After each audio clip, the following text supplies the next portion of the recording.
você tem aí, não é? Atrás de você.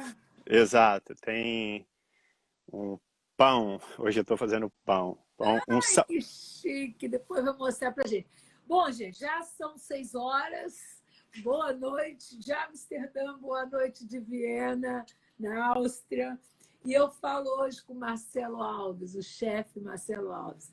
Marcelo, obrigado por aceitar meu convite.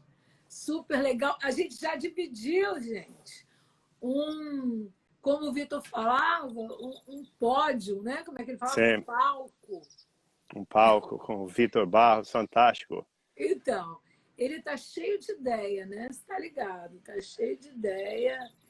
Já me falou, eu estou indo para o Algarve, eu levo uma semana para chegar no Algarve e estou pensando, se prepara, que a gente vai fazer um monte de coisa. Ele não para, ele é muito ativo, né? Ele é muito. Gente, tomar um pouquinho de água que eu estou com sede agora. Ó. Eu também tomar. Ah, é. Tá tomando vinho, né? Vinho Prost. caseiro. Aí, ó. Prost. Água. Marcelo, tô indo para aí, né? Te falei. Olha, nós estamos aguardando você, aguardando o Vitor. Então, Todos que quiserem vir para Viena nesse festival maravilhoso, vai ser muito Festival legal. Cultural Sobre Brasileiro em Viena, organizado pela Vanessa. sétima edição. Não, ela é fantástica, né? Ela é demais, né? Ela agita, e ela falou que você é super parceiro. Vamos mandar ela lá para o Ministério da Cultura. Então, gente, Marcelo é um chefe brasileiro em Viena que trabalhou em várias embaixadas, vai contar um pouquinho para a gente da trajetória dele. E Melhor. não, vou primeiro pedir para vocês seguirem o Marcelo no Instagram e no Facebook.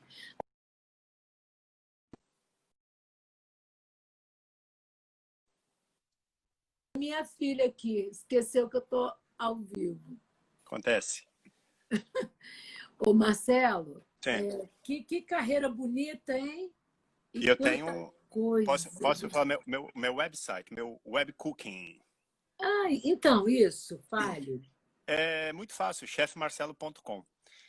Lá tem fotos, não tem receitas ainda, porque a receita eu preciso de tempo e ainda não foi ainda, não é o caso, porque esse projeto é um projeto novo, que além do Instagram, fica mais claro para as pessoas dão uma olhada, uma curiosidade ali no meu trabalho, o que é feito, tem muita coisa, desde a pizza, pão, peixe, carne, legumes, vinho, queijos Ô, gente, mas você é muito feito. eclético, não é? É tanta coisa linda, sabe?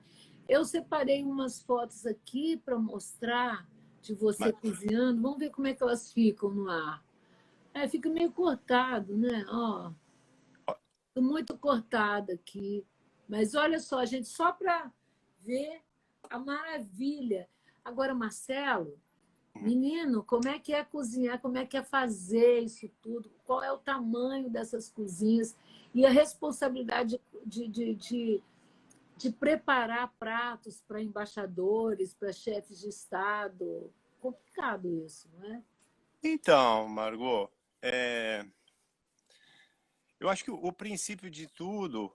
Ontem, por exemplo, eu estava fazendo aqui uma linguiça defumada. Vamos começar pelo princípio. Esse vinho é o vinho que a gente faz. Há Como a muitas gente coisas. faz? Faz o vinho. Tem a uva, você amassa a uva, espera a fermentação, filtra, espera o ponto exato da graduação alcoólica, o vinho está pronto. Há um trabalho. Não é feito, não é simplesmente amassado, colocado, é como o queijo, a mesma coisa, é como o pão, é como está ali dentro do forno. Estou fazendo um salvador, que é sem a fermentação natural. Mas a cozinha é isso. A partir do momento que a gente aprende o princípio das coisas, que eram lá atrás, como era uma vez feito, que não se ia ao supermercado, então a gente aprende a química das coisas, que é isso que é o importante, você saber misturar os ingredientes e saber o que combina. E a partir desse momento, você já, para mim, já está no nível altíssimo. A pessoa começar lá da base. Porque é muito simples você ali comprar uma garrafa de vinho, comprar um queijo e você faz uma festa. Ótimo, muita gente não tem tempo e também muita gente não está interessada em aprender. Mas na gastronomia é diferente. Muitos, a maioria, não simplesmente entraram numa cozinha porque queriam um trabalho. Tem um feeling, né? Eu sinceramente, eu não sei explicar esse feeling, né? Eu por acaso, eu nasci dentro da cozinha da minha mãe, num sítio. Então, pode ter alguma coisa de predestinação, mas, enfim. Então, aí a outra pergunta era como Mas me fala cozinhar. aqui uma coisa. Você... não, aí então depois a gente fala. A sua mãe, ela cozinhava para a família, não era uma cozinha profissional, digamos. Não. Minha mãe é de uma família, vem de uma família mineira. Mineiro já tem uma mão boa demais para cozinhar, o brasileiro sabe disso. E a minha mãe, das minhas tias, era a melhor cozinheira da família, né? E ela também tinha esse tino, né? Esse dom para a cozinha. Então ela cozinhava para casa, mas o que aconteceu depois, a minha mãe, ela conseguiu se superar. Ela, na época da industrialização de São Paulo, meus pais se mudaram para São Paulo. E a minha mãe se viu na necessidade, com 5 filhos, de ter que cozinhar para sobreviver. Então eu peguei muito. Eu, com 8 anos de idade, eu fazia pães com a minha mãe lá na zona sul de São Paulo para vender no bairro.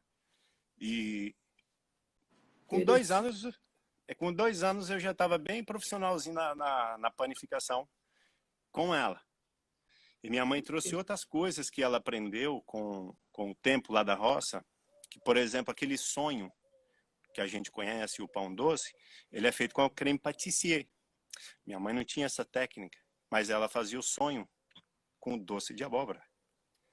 Ai, que coisa linda, não é? Então, Essas histórias são tão bonitas, né, Marcelo? Eu acho que... é aquela coisa da sobrevivência brasileira. Isso aí eu acho que é 99,9% do brasileiro, ele vem mais ou menos nessa trajetória, né?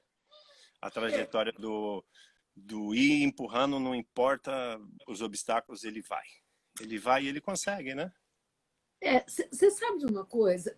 Eu já fui o contrário. O meu pai cozinhava, minha mãe cozinhava, todo mundo cozinhava lá em casa. E eu sempre... E eu sou filha de libanês, então meu pai era um pai, né, que filha, ainda mais filha, não podia... era preparada para casar, então... Sim. Eu não tive muito acesso à cozinha da minha casa, mas tinha outras coisas, tinha que bordar, tinha que costurar. Mas eu nunca fui muito... Sempre fui mais... sempre fui jornalista, sempre fui intelectual, sempre gostei de sair, sempre gostei de um monte de coisa. E aí, eu nunca precisei cozinhar. Mas Sim. nunca. E era sempre uma delícia. O papai fazia quibe e chamava vizinho, tinha... Até hoje a gente tem uma casa em Vitória que não tem muro, e tinha uma mesa enorme, passava vizinho, ele chamava. Então, eu fui criada no meu pai cozinhando, minha mãe cozinhando também. E eu nunca aprendi a cozinhar. Não sei. Aí depois eu casei a primeira vez, casei a segunda vez, casei a terceira vez, e tive que aprender a cozinhar. Ô, mulher que gosta de casar. A pessoa acredita na instituição.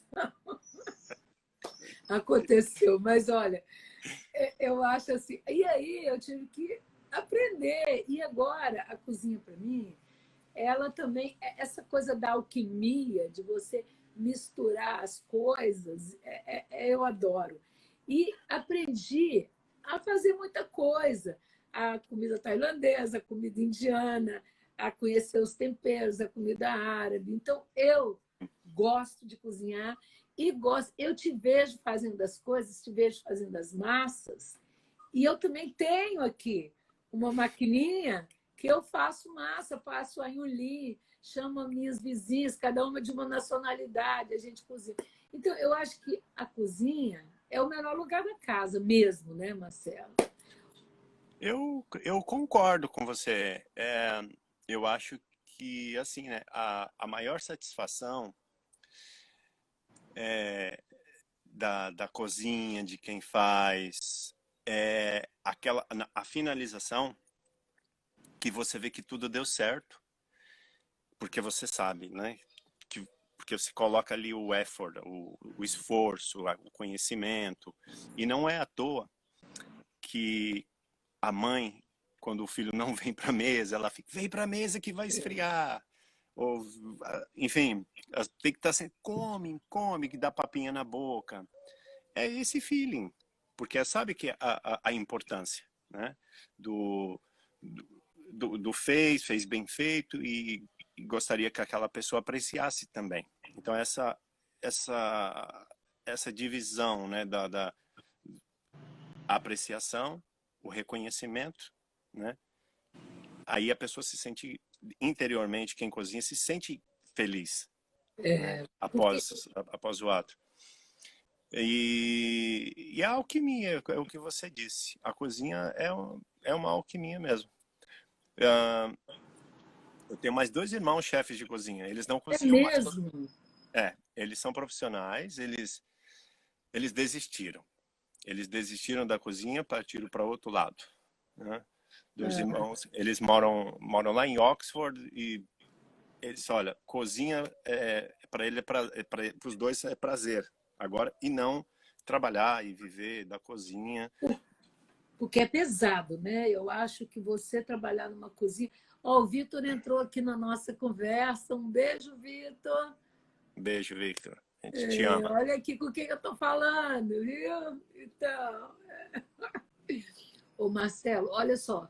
Mas aí você saiu do Brasil. Há 20 anos que você trabalha na área. Eu estava olhando um pouco a sua história. Sim. No Brasil, Margot, eu fiz logo moleque, né? Depois que eu parei, entre aspas, de ajudar a minha mãe ali nos sonhos, nos pães, porque eu fui crescendo, né? E queria ver outras coisas, né? Então eu fui trabalhar profissionalmente. Eu acabei fazendo um estágio de 2 anos num restaurante no centro de São Paulo, que pertencia, talvez você conheça, acho que ela já é falecida, uma senhora que chamava Elke Maravilha. Ah, claro, demais. Então, eu era um molecão, eu já era um bom chefinho, sabe? Eu trabalhava num restaurante dela, com os irmãos dela. Mas nunca soube que ela tivesse restaurante, Marcelo. Que interessante isso. Os irmãos, eles compraram, era um projeto deles, e os irmãos trabalhavam e eu trabalhava lá. Isso eu tinha, acho que 14 anos. Eu fiquei uns 2 anos com eles. Muito Depois, novinho, né? Meu Deus. mas tinha que trabalhar. Não tinha que trabalhar, não tinha como, né? Que outra saída, Não tinha como. Então tinha que trabalhar. Aí eu saio depois de 2 anos e eu vou trabalhar um pouco, queria conhecer sobre pizzas. Então fui trabalhar em pizzaria. Encontrei pessoas. Foi um trajeto assim que eu encontrei pessoas maravilhosas. Eu acho que às vezes as coisas não são por acaso, sabe? Aí encontrei esse senhor, chama Salim. Então, também libanês. Salim Arbid Neto. Ele tinha uma pizzaria. Brimo. O primo, então, é o primo. Tinha uma pizzaria ali na Vila Mascote, perto do aeroporto de São Paulo. Uma pessoa maravilhosa. Trabalhei com ele também uns 2 anos. Depois disso, eu já ia completar aí os 17. Eu abri a minha pizzaria e restaurante em São Paulo. Aí lá na zona sul de São Paulo. Aí eu comecei a empregar minha família, meus irmãos. Até minha mãe trabalhava. Que empreendedor, hein? Nossa, mãe, que bacana. Vou virar o pão, já vem. Vou virar. Isso, vira. Olha lá o forno dele, gente. Ele está pertinho da Áustria. Depois ele vai falar onde é que ele está. Aliás, não sei se ele está na Tchecoslováquia ou em Viena. Ele vai falar para a gente. Olha o forno, que bárbaro. Ai, gente, eu também quero um pedaço desse pão. Eu tô sendo abusado, porque é a primeira vez que eu faço pão nesse forno. Eu que fiz ele, viu? Eu achei lindo. Eu ia te perguntar isso.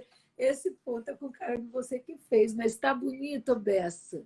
Tá Ô, super. Marcelo, onde é que você mora mesmo? De onde você está falando? Ah, agora eu tô na República Tcheca, divisa com a Áustria. Tô no meu jardim. Eu gosto muito da natureza, né? Deixa eu dar uma viradinha aqui, ver se vocês veem um pouco. Mostra. Ai, que Ali, lindo. ali é onde eu tomo os vinhozinhos, faço as linguiças, tem um fogão a lenha lá dentro também. Vê, eu sou da roça. Eu gosto dessa coisa. Então eu tive que implementar aqui. Que Como que eu ia ficar? delícia! Oh, gente, mas eu morro de inveja de quem faz isso. Eu tô doida para fazer isso também. Olha que lindo, Marcelo. Que bacana. Muito verde, muito verde. Então, Olha que lindo. E você tem horta aí também? tem tudo aqui. Tudo. Tá E aqui do meu você que lado. cuida, você que planta, você que cozinha. Tudo, tem tudo aqui. Tem a abóbora esse ano tá perdendo. Até milho, dá uma olhada ali, ó. Olha lá atrás. Gente. Tem tudo. Não, porque a gente está longe de casa, tem isso aqui é um pouco daquelas. Conforta um pouco a saudade, né? Você sabe que eu moro em apartamento no centro de Amsterdã. Eu estou sentindo falta disso também, sabia, Marcelo? Eu Esses... gosto, eu gosto de sair e pisar na grama, não gosto de sair e ver um elevador, sabe, na minha cara. Eu gosto de sair e sentir a grama, a terra, a vida, né? E eu Nossa, acho que, sinceramente, Omar, eu gosto da cidade também, né? Eu eu gosto também muito da sou. cidade. Eu falo isso, mas eu sou muito urbana, sabe? Gosto A de ter vida, a cinema vida começa no perto. interior, a vida começa no interior. É. As coisas são feitas aqui. Mas você nasceu em São Paulo ou nasceu em Minas? Eu nasci numa cidade muito pequena, que não tinha nem estrada na época. Olha, não faz muito tempo, que eu não sou tão velho assim. Nasci num sítio lá próximo de Londrina, no Ah, Paraná. pois é. Né? Que coisa, hein? Daquele sítio para o mundo. Um grande chefe que faz coisas incríveis. Então, aí, continuando, né, a Faz... trajetória, eu tinha, nós tínhamos, né, assim, nós tínhamos aquele restaurante, pizzaria, em São Paulo, na Zona Sul, só que eu tinha esse sonho de aprender línguas, conhecer culturas. Eu não sei de onde que estava isso, mas eu estava na minha cabeça que eu tinha que... E era muito violento também, né? E ainda é, mas, enfim, era muito violento São Paulo e eu sentia muito, né, pela minha família. Ainda jovem, eu tinha muita responsabilidade, né, com eles. Então eu sentia muito, putz, eu precisava de uma vida melhor, né? Eu queria dar uma vida melhor também para eles. Porque eu já não tinha pai, né? Aí, Você era filho mais velho? Ou você é meio, filho mais velho? do meio, do meio. Aí eu pego, eu deixo o restaurante com eles e eu falo, eu vou para Inglaterra. Aí fui para Inglaterra, Com a cara e com a coragem. foi, Margot, eu consegui um trabalho maravilhoso. Por isso que eu falo que às vezes tem coisas que não são Acontece na vida. inexplicáveis, né? Uma pessoa assim que de longe, mas muito longe, que morava numa cidadezinha lá em Oxford, longe, uma cidade militar. Essa pessoa foi para Hong Kong, na época que Hong Kong ainda pertencia para a Inglaterra, conheceu o militar levou essa mulher lá para Oxford e tal, e era uma conhecida de muito longe da minha mãe. Aí, bom, eu em Londres liguei para ela, falou, vem para cá, se você, eu posso te apresentar aqui para minha gerente, mas acho que não tem trabalho para você aqui, porque eu faço limpeza. Fomos para lá, era uma base militar. Eu com 20 anos, a base militar. Aí chegou lá e ela pegou meus dados e tudo. Eu falou, olha, traduzindo, né? Eu não falava nada de inglês. Aí falou, olha, infelizmente eu acho que não tem trabalho para ele. Eu falei, nossa, vou ter que voltar lá para Londres, a minha esperança morreu, né? Só que ela falou, por quê? Eu só tenho um trabalho. E o trabalho é para ser um semi-cozinheiro. Cara, é Aí eu falei, mesmo. mas Essa é a Como minha vida. assim, né? Pô. Exato. Isso foi no Exército Britânico. Aí eu peguei, eu falei, não. Ela falou, então vamos fazer um teste. Eu falei, não acredito. Eu falei, eu sei sim. Aí me levou e ela falou, ó, aí eu fiz o teste. Já no mesmo dia, porque senão eu tinha que voltar para Londres. Eu, né, eu já fiz no mesmo dia com eles. Ele falou, você está empregado? Aí ela me colocou para trabalhar no Sergeant Mass, que era só para os oficiais, que deveria ter uns 50 oficiais. E o que você fez nesse teste? Você lembra? O que você preparou? Eles falaram, você conhece alguma coisa da culinária inglesa? Eu falei, olha, eu vou ser bem honesto que eu não sei, mas eu sei cozinhar. Aí ela falou assim, então me faz uma carne moída com purê de batata. Ela estava me pedindo para fazer uma shepherd's pie. Mas eu fiz. Aí me pediu um pudim, porque eles têm o bread pudim, com pão. A gente tem o pudim de pão no Brasil. Aí eu, pá! Uma coisa rápida, porque também era tão moderno, falei, só me coloca tantos graus e veio um grelhado. Fiz 3 coisas, falou assim, você está empregado. Aí eu já só fui para Londres pegar minhas coisinhas, minha malinha lá e voltei para trabalhar para o Exército Britânico. Fiquei... Coisa, não. Como é que a vida apresenta as coisas mais loucas, não é? Mas aí, Marcela, é que tá aproveitar as oportunidades, não é? Se jogar, acreditar, não é? Eu acho que é muito por aí também. O mais interessante, mas eu era o único estrangeiro, além dessa minha outra amiga, né, que virou minha amiga, nós éramos 2 estrangeiros numa cidade militar. Imagina, eu não Na falava Inglaterra, a gente está falando da naquela Inglaterra. época, em 98. Naquela época, eu era mais conhecido que nota de 20 libras, porque eu era o único estrangeiro lá naquele campo, assim, entende? E era uma cidade fechada, chama Abingdon, próximo, em Oxfordshire. E aquilo foi muito gratificante, porque ali em 6 meses eu já estava falando inglês britânico. Hoje eu não falo mais, porque está tudo misturado as línguas, porque eu aprendi outras línguas depois. Mas eu falei, o meu sonho de aprender inglês já estava realizado. E de Bom, ter um emprego também, né, na Inglaterra. de ter um emprego também. Mas aí o mais curioso, eu era tão naif, Ingênuo. ingênuo, Margot. Eu fui para lá, eu tinha um carimbo de entrada de 6 meses na Inglaterra. E eu me apliquei para um trabalho. E eu falei, eu pensei que eu podia ficar 6 meses, né? Só que quando chegou assim o 5º mês, a minha gerente, ela chegou e falou, Marcelo, eu preciso do seu documento, porque a gente precisa te registrar na Segurança Social. E eu, muito ingênuo, fui, Mesmo, né? dei, Margot, meu passaporte. Aí Quase ela, vencido. não, mas eu não podia, ele estava dizendo que lá não podia trabalhar, quase vencido. Ela falou, você sabe onde que você está? Você sabe que você está dentro do Exército Britânico, you are in the British Army, you work and you give, e você está me dando o seu documento. Completamente. Ela ainda me segurou por 1 ano e meio lá. Sério. Foi. Ela falou, eu vou tentar, porque ela não só me falou depois, né? Depois de um tempo, ela falou, Marcelo, eu não consigo mais. Você é muito legal, você é um rapaz bom, mas não dá mais, infelizmente, porque senão eu vou arrumar problemas. Aí eu tive que sair.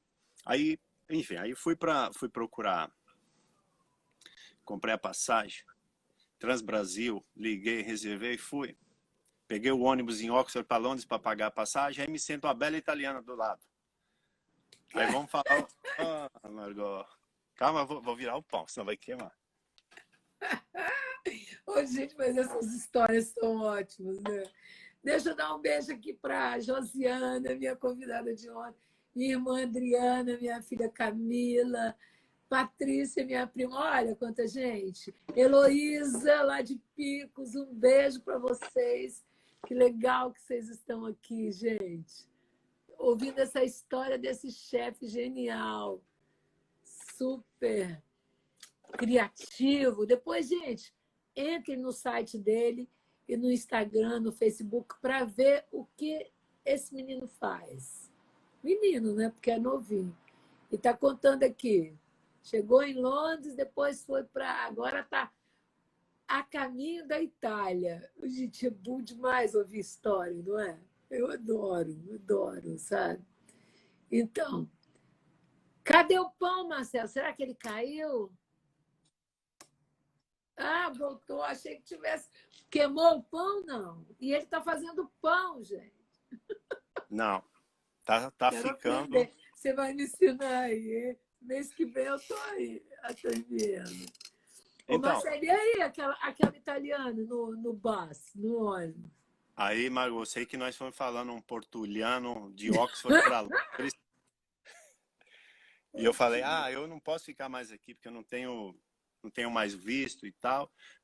E eu tava com o dinheiro da passagem contada já. Porque reservei, fui lá pagar para ir na mesma semana embora. Ela falou, aí chegou, Transbrasil, né? lembra, Transbrasil, lembra disso? Aí ela chega, nós chegamos lá, de Oxford, Victoria Station, centro de Londres, descemos. Eu já estava bom no italiano, 1h30 ali com ela do lado, eu sei que ela foi no telefone box, ligou, fez uma chamada, foi espera. Aí voltou, falou, deixa eu te falar, eu trabalho para um restaurante italiano. Meu patrão falou, se é verdade que você sabe fazer pizza, você pode voltar comigo. Ah, Margot, eu já desinterei o dinheiro da passagem. Ela estava indo turistar em Londres. Aí eu já enrolei com aquela italiana, já não tinha se mais... embolou com a pessoa. Já não tinha mais o dinheiro da passagem, tinha que voltar com ela. No outro dia eu fui lá conhecer o Carcamana. Pai, conversei com ele, ele falou, vai, faz um teste. Aí fiz o teste, vai, já tá empregado, vai, fica aí. Aí muda tudo. Aí muda tudo. Aí fiz algumas especializações em cozinha italiana, em cozinha internacional nessa mesma cidade, sempre na região de Oxford. E Só depois, que aí, como é que você fez com a papelada? com italiano não precisava. O italiano não Depois, precisa. né? Agora você já Não, tem, sim. né? Claro. Aí eu sei que estudando, aí Oxford começou a ficar um pouco pequena e eu queria conhecer outras coisas, aí acabei indo para Londres, estudar em Londres, estudei dieta e gastronomia no City and Islington College, aí entre outros cursos, né, técnicos de cozinha, panificação, sorvete, massas, e foi passando o tempo, trabalhei em restaurante, em 2 ótimos restaurantes. O último foi um restaurante Silva Service, que eu aprendi muito. Eu Lá cheguei em Londres. em Londres. Antes eu era chefe de 20 e poucos chefes. E eu era muito jovem. Era uma cozinha aberta no sul de Londres, em Bromley South. Imensa, né? Imagina você. Não, atendia 700 pessoas por dia. Não sabia de onde vinha tanta gente. Depois eu fui para um restaurante mais requintado. Ali sim foi uma escola que eu cheguei como segundo chefe. Um ano depois houve a oportunidade e eu passei a ser o chefe dos outros chefes, de 8 chefes. Ali eu fiquei uns 3 anos. Ali só ia estrelas. Mas realmente, pessoas que eu via na televisão lá no Brasil e que eu estava cozinhando e às vezes conversando. Posso citar alguns? Bárbaro, fala. Aquela banda Pink Floyd. Mesmo? Sim, algumas Então o restaurante integrantes. era super famoso mesmo. É famoso, chama-se Vila Bianca. É em Hampstead. Eu Vila Bianca. ainda não conheço. Então, não, é muito conhecido. E cozinhei muito para aquele cantor George Michael. Ele fazia carinho na barriga da minha esposa quando meu filho estava ainda ali, entende? Aquela coisa para mim era magnífico, né? Porque você jamais pode imaginar uma coisa dessa. E se você fala para as pessoas, às vezes as pessoas não vão acreditar em você. Então, Mas, claro que então, mas para mim foi magnífico, né? Porque era uma coisa que eu imaginava. Ficando ali, depois apareceu uma oportunidade que foi para ir para a Embaixada do Brasil em Londres, que na verdade, eu prestei o concurso e passei. Em 2004, entre 2004 e 2005, prestei o concurso. Eles gostaram do meu trabalho. Ali eu fiquei até 2008. Foi também uma experiência magnífica. Ali foi um grande desafio, porque tive a oportunidade de servir lá no Exército uma vez, mas como coadjuvante à família real britânica, que eu nem cheguei a ver, vi de longe, na verdade. Mas aí em Londres, a família real britânica veio na residência. Aí sim, mas eu já estava preparado, né? Eu já aí apresentasse a culinária brasileira de uma maneira diferente, moderna, mas com aquelas características reais, né? Nosso sabor. Ali foi muito bom, amei. Aí tive a oportunidade de ir para a França, também para a Embaixada do Brasil. Ali foi... Chiquérrima aquela embaixada, né? Sim.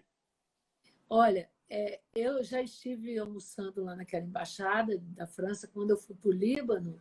Sim. O governador do Espírito Santo era libanês e aí convidou os descendentes de libaneses para ir para Beirute.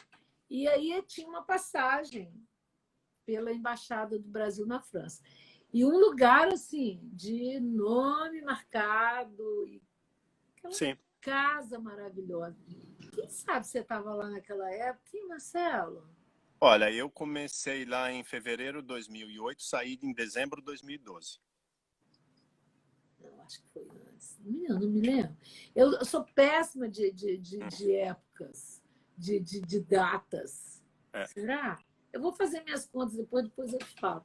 O que você comeu? O que você comeu que eu já falo se foi eu que fiz. Deixa eu ver o pão. Mas pode falando, pode falando. Era um peixe, mas várias entradas, assim, aquelas. Um queijo, né? Por último, que eu estranhei na época, agora que é super comum também. A gente. Aí no Brasil a gente come peixe como antepasto, né? E aqui a gente come no final também, e na França também. Eu lembro disso, de um peixe, um serviço à francesa, né? Que é uma coisa, eu acho muito chique, aquela louça maravilhosa, aqueles talheres maravilhosos, né? Suplá. Muito lindo, muito lindo. Lá é estanho. Eles têm estanho. O embaixador Bustani que conseguiu. Sim. Um grande homem. Um grande homem que quase conseguiu evitar a guerra do Iraque. Interessante. Agora, o Brasil tem embaixadas lindas, né? Tem. A casa, a nossa embaixada aqui, o posto não é muito bonito, mas a casa é maravilhosa. A casa, sim, é de cinema. Cinematográfica, aquele campo, aquela vila imensa, lindíssima. A nossa embaixadora é uma senhora, dona Regina, ela está publicando um livro sobre a casa. Eu achei muito legal ela fazer isso, porque vale a pena, sabe? É bacana, porque Londres tem, Viena tem, Paris tem, a Itália, lá o Palácio tem também. Não, a Embaixada da Itália é maravilhosa também. A de Viena, a Embaixada eu não conheço, não. Mas, né? Mas da Itália? Praça Navona, não é isso? Onde é que fica? É verdade. Crédito para a embaixatriz, que era muito amiga da princesa Diana, a Lúcia Flecha Lima. Flecha de Lima. Exatamente. Que deu um tchan lá. Bom, todo mundo sabe, né? Mas então, Mas é legal a gente falar isso, né? Porque eu acho que a gente tem que valorizar os nossos diplomatas também, né? Eu acho que... Claro, tem pessoas que trabalham bem, que se dedicaram, que vale a pena. Não são todos, é verdade. Não, mas eu acho que Celso Amorim foi muito interessante como chanceler, não é? Eu acho que tem... nós já tivemos... Eu tive a sorte de chegar aqui logo frequentar a embaixada, consulado e tal. Porque isso é sorte também, sabe, Marcelo? Porque não é muito comum, não é? É difícil você ser convidado para essas festas e tal, mas eu... Logo que eu cheguei, já conheci o cônsul, que é o consulado era em Roterdã, e aí a minha, sabe, foi mais fácil a minha vida e tal aqui. Quer dizer, mais fácil assim, no sentido de eu poder visitar, frequentar e conhecer outras coisas, outras pessoas. E Então, Margot, aí como? agora vê, eu chegando na França, lá já tinha um cozinheiro, então nós íamos ser 2 cozinheiros. Bom, lá cabe, né, porque se trabalha muito. A residência tem 12 funcionários. Brasil, os acordos comerciais Brasil e França são muito ativos, então há muitas recepções. E é bom, né, às vezes deixar isso claro que você faz um acordo comercial, você precisa receber alguém. Você não faz por telefone, você não liga e fala, você compra? Sim. Você vende? Não, você tem que ter o tete-a-tete. Tem que Então aí ter. você tem que fazer, ou que seja um café, um almoço, um jantar, e tem que pessoas trabalhando. Isso daí são os acordos, né? E chegando ali, eu encontrei um cozinheiro muito bom. O nome dele é Bruno Buisson. O Bruno, ele já tinha os 2 livros publicados e ainda dava aula na Rádio France de gastronomia. Eu falei, meu Deus, onde que eu vim parar? E ele é francês. Francês, 1000%. Eu falei, agora eu tô ferrado, porque eu pensei que eu já tinha meus desafios, já tinha passado todos, agora eu vou ter. E eu não falava francês. E ele não falava português. Bom, e nós tínhamos que trabalhar junto. Ai, eu não sei como é que a gente se vira, não é? É uma coisa de louco isso. Eu sei que, mas foi tão boa a integração. No começo, no começo não foi fácil, não. Nos primeiros 2 meses ali, nós se batemos um pouco por causa da língua, mas o conhecimento culinário, ele ajudava, porque a pessoa dentro da cozinha, se você está fazendo uma coisa aqui, o outro de lá ele já está vendo o que você está fazendo. Se você está trabalhando junto e um precisa do outro, ele já está fazendo no tempo que você está fazendo aqui, porque e um e outro está com essa comunicação visual e prática, né? Então a gente sobressaiu nisso daí, não foi um problema. Depois de 2 meses e meio, eu já comecei a falar um francês, e aí isso foi assim um aprendizado tanto para mim quanto para ele. Nós dividimos muita coisa e eu enriqueci demais, né? Bacana isso, né? E depois saiu da França e foi logo para Viena. Tem quantos anos você está em Viena? Viena, 7 anos. Apareceu a oportunidade e como a minha esposa da República Tcheca, eu falei, nossa, agora vai ser perfeito, né? Viena é tão próximo. Aí eu me inscrevi, consegui, né, a vaga, consegui o posto e fiquei. Eu deixei a embaixada há poucos meses porque eu tenho agora, estou em outros serviços diplomáticos que eu já fazia, na verdade. Eu cheguei para Viena, quando eu cheguei em Viena, melhor dizer. Desculpa meu vocabulário, quem tiver me ouvindo, porque eu vou falar Ótimo, adorando. italiano, francês, inglês, tcheco, português, alemão agora. Então, Viena, eu senti muita falta de Paris, porque a vida do brasileiro em Paris com os franceses, eles se tratam assim como irmãos. Para mim era a minha segunda casa, Paris. Aí eu vim para Viena. Aqui a sociedade é uma sociedade mais reservada. Só que dentro da diplomacia e do trabalho diplomático, as portas se abriram para mim em outras embaixadas, com outras pessoas. E eu ainda sou muito requisitado por outras embaixadas para ajudar nos cerimoniais.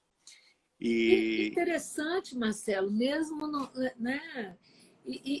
Bom, agora a sua cozinha é completamente internacional, não é? Não tem uma especialidade. Como é que é essa criação?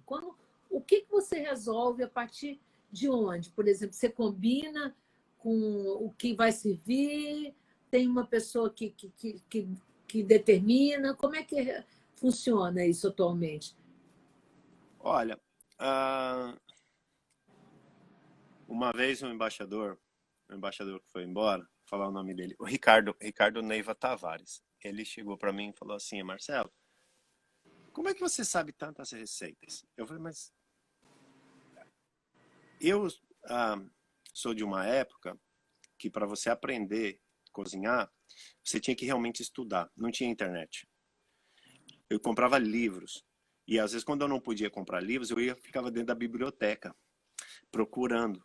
Porque se alguém chegasse ali e te perguntasse, me faz uma sauce béarnaise, me faz que seja o mais simples, que é uma holandesa, um fumê de poisson, eu não saberia. Então eu tinha que estudar. Você não podia pegar o telefone hoje e ver como que se faz.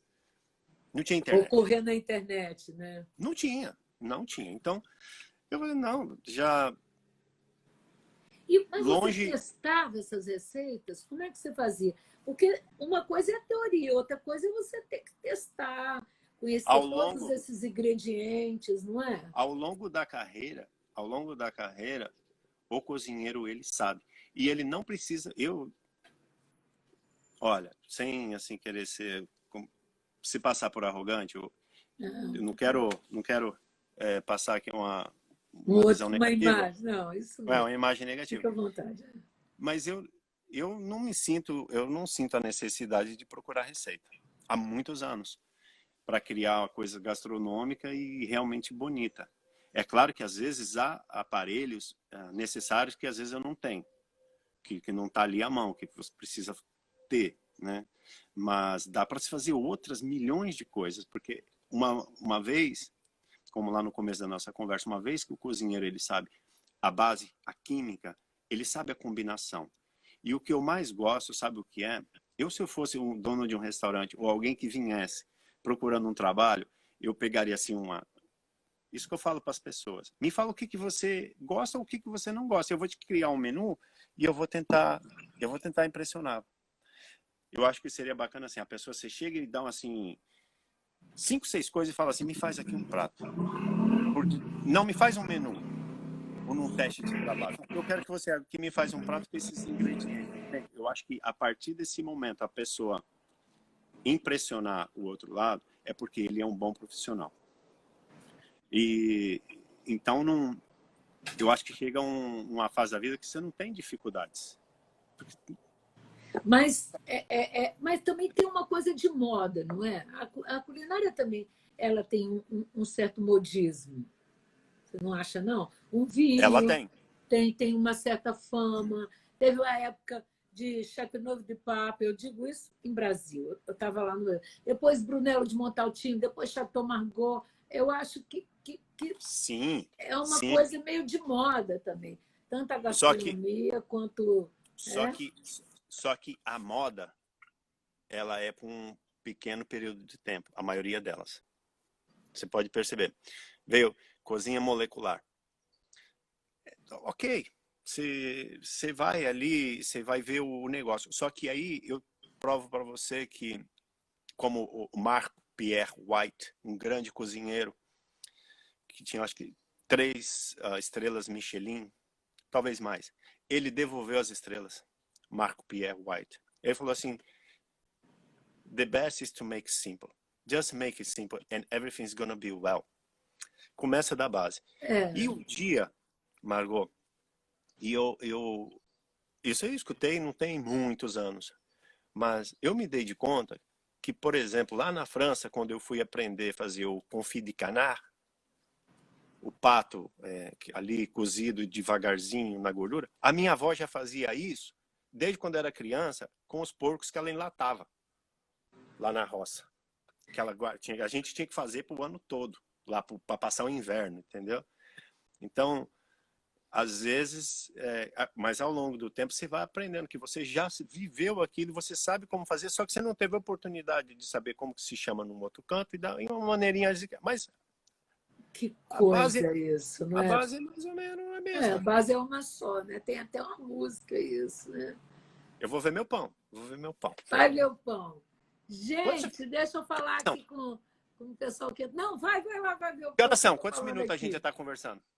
Menino, tem 15 minutos. Ainda faltam umas coisas aqui para te perguntar. Vai lá, Beba. Não, é por causa do pão. É por causa do pão. Mais ou menos. Ó, um beijo, Soraya. Família Benedita, é você danada. Cadê um beijo? Olha quem está aqui. Fátima, tá sumida, hein? Tudo bom, querida? Hein? Raquel, e você, minha filha, cheia de filho? Olha. Oi, Josuene, amiga que eu conheci ontem. Que bom, gente. Estou falando com o Marcelo Alves, Faltando 5 minutos, fala, tá? super internacional, super. Pois é, que a gente vai querer ver esse pão, né? Como é que é? Você está fazendo esse pão igual todo mundo está fazendo agora, sem glúten, sem. Como é que é esse pão? Me fala. Esse pão, estou fazendo ele com sourdough, que é aquele fermento natural, sem fermento químico, que é o fermento que você cria ele em casa, a bactéria, né, com a farinha, a água, vai tratando dele.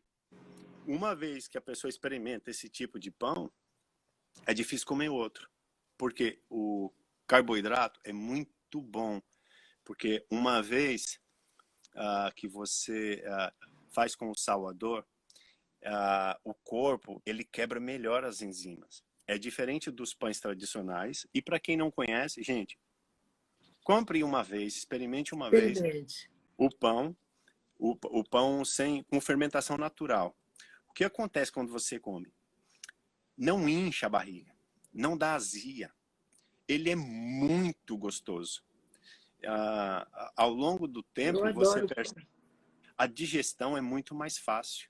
O outro fermento, os outros fermentos que são usados, né? O corpo ele demora para quebrar aquelas enzimas e vai ficar brigando e tal. É difícil explicar, mas para quem não conhece, nunca experimentou, até o cheiro não cheira fermento, esse pão. Ele cheira carboidrato. Como é que é isso? Não cheira carboidrato? Como é que Eu explico. Alguma vez você já esteve num churrasco e alguém, os churrasqueiros da antiga, eles pegavam cerveja, principalmente aquela cerveja em garrafa que estava já quente ali, quando começava a pegar fogo, ele jogava a cerveja assim em cima da... Aquele cheiro é um cheiro de pão líquido, por causa da cerveja. Então, é o cheiro mais ou menos desse pão. Aquele vapor. Agora, cheiro de pão quentinho, né, gente? É sempre bom demais, né? Eu sou a pessoa que come pão, vou te falar. Eu adoro pão. Engordei 3 quilos nessa pandemia. Eu gosto de pão demais. Preciso aprender a fazer esse pão. Eu tenho até uma máquina aí, de vez em quando eu faço, mas também bato na mão. Mas esse pão natural, de fermento natural, eu tenho 2 amigos que estão fazendo em casa e eu preciso aprender. A pizza também é muito boa, porque você come e você tá bem depois, ela não fica inchando depois, sabe, no estômago. É a digestão muito fácil. Eu recomendo. Já há pizzarias que fazem, né, a pizza com fermento natural, que eles chamam do sourdough. É maravilhoso. O Marcelo, você está trabalhando nessa época? Como é que foi esse período aí que a gente está em quarentena? Olha, aqui uns 2 meses e meio, vou colocar 3 meses, ficou muito parado. Principalmente no mês de março e abril, o mês de abril foi aquele mês de lockdown mesmo. As fronteiras se fecharam. Para cruzar para qualquer país, tinha que ter uma permissão especial, a não ser que você tinha que ir porque tinha um trabalho diplomático, urgente, médico, uma coisa assim, e tinha que provar. Então, muita gente ficou em casa, pessoas que tinham família do outro lado, porque, sabe, pessoal que está no Brasil, a Europa aqui, às vezes você cruzou uma ponte e você está em outro país. E não é que, por exemplo, lá que você vai de São Paulo para o Paraná, leva 7 horas. Não, 7 horas aqui você está lá na Itália já, né? Daqui, de onde nós estamos. Então famílias ficaram separadas aqui. muitas famílias ficaram separadas, porque foi de um dia para o outro fechar as fronteiras. Que loucura isso, né? É. Olha, E aí, eu estou com a janela aberta, que está muito calor, mas esse barulho de polícia... Eu moro no centro de Amsterdã. Olha só, vou te interromper um pouquinho, porque Neto Salim manda abraço e saudade desse gênio da cozinha do Brasil. Olha, ele está aí. ai, que massa! Não, um abraço! Olha que legal, Marcelo. Um grande homem. Um grande homem. Uma grande pessoa. Saúde, Salim, para você. Prost! Yeah. Olha Prost. só, eu nem sei quanto tempo nós temos, porque nós entramos antes das 6 horas, mas vamos falando, a hora que cair, caiu a nossa live. O pão já está saindo ou não? O pão vai ficar pronto em 2 minutinhos.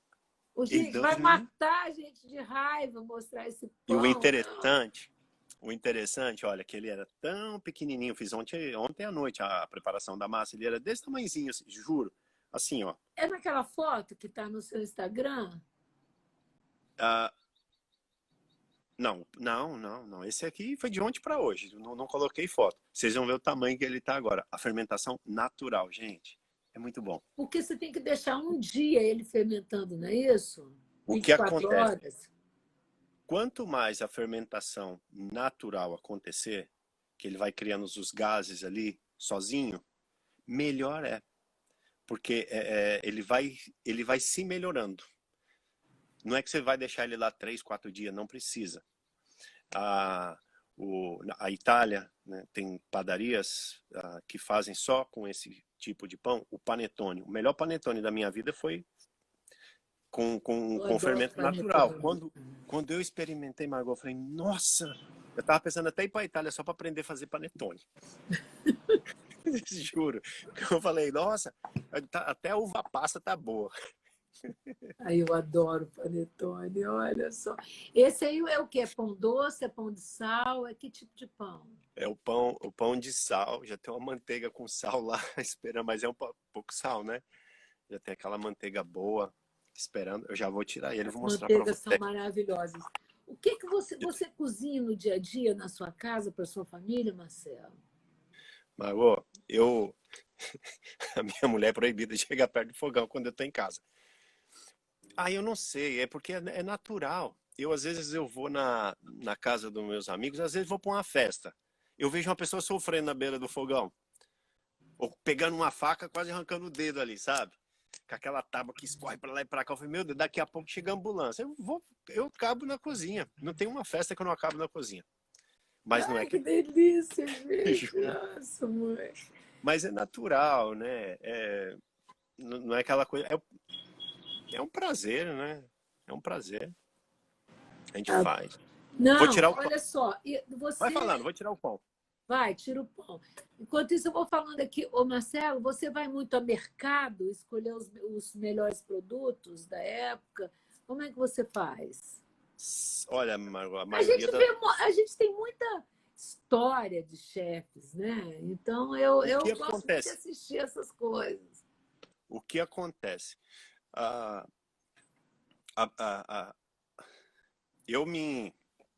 Rapidinho, lá na França, antes de sair da França, eu falei, eu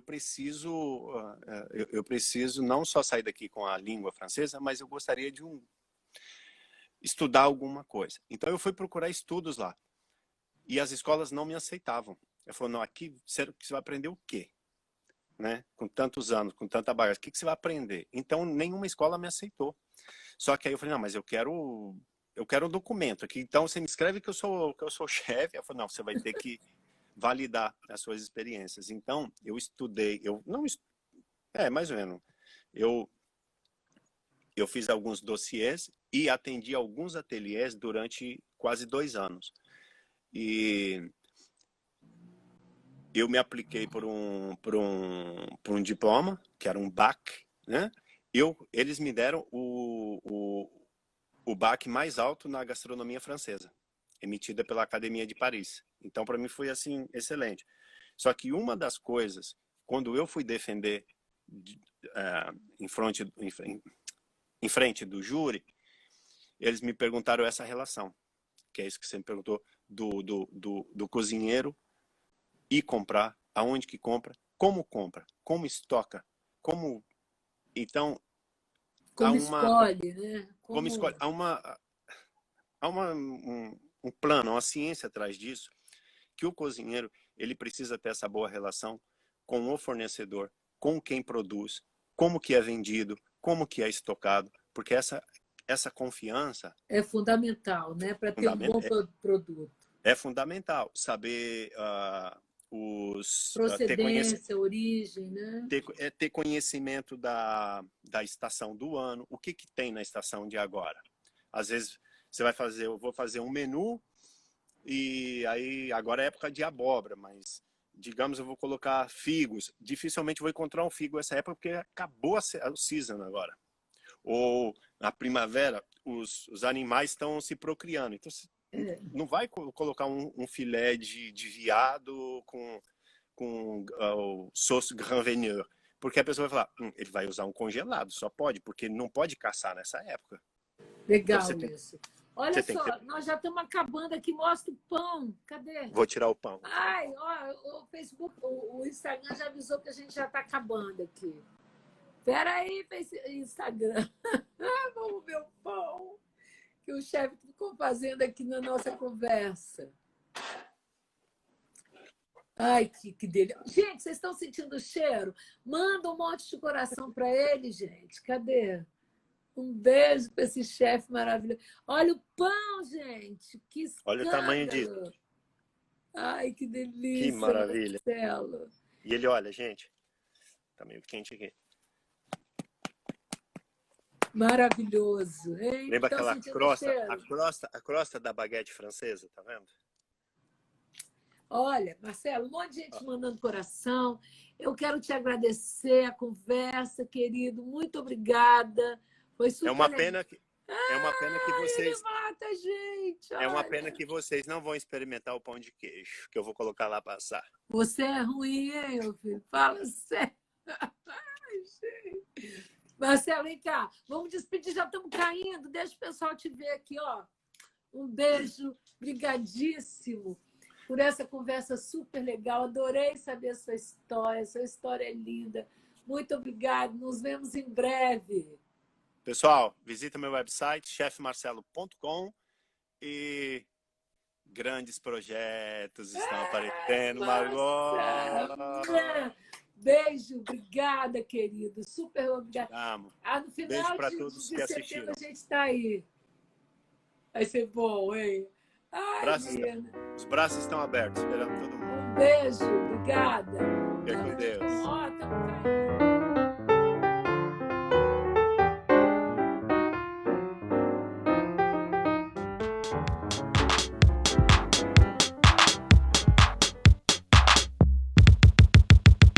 Margot Dalla, jornalista, fotógrafa, DJ 60 Plus. Sou de Colatina, Espírito Santo, Brasil, mas moro em Amsterdã, no centro dessa cidade linda. E esse aqui, gente, é o meu estúdio.